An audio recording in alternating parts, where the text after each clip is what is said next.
Hi everyone, we are here in Keystone with Clay, who is the manager of the National Presidential Wax Museum here. Thanks for joining us. You're welcome. So talk a little bit about the experience here that people can expect. Sure.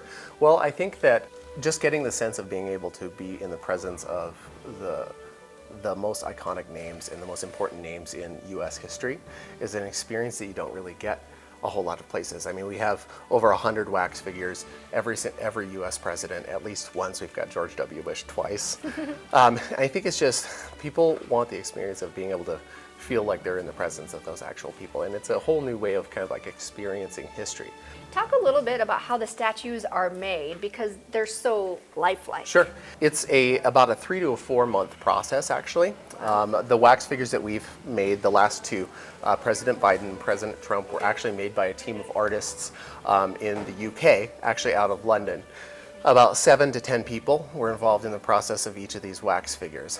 And so the process is a main sculptor, the head sculptor sculpts the body, the head and hands of the person to be portrayed out of clay, actually just freehand.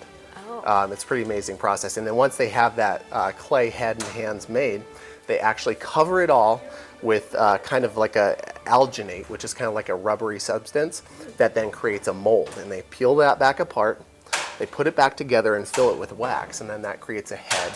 That head then goes to be painted, teeth put in, eyeballs put in, and then hair is put in one strand at a time. It's actually human hair, and it can take up to a month of one person doing nothing but inserting hair. Just the hair. Yep. Oh my goodness, sounds tedious. Yep. Probably about 10 to 12 life masks and death masks, which are actually castings, plaster castings that were actually taken from the actual faces of people in U.S. history and world history.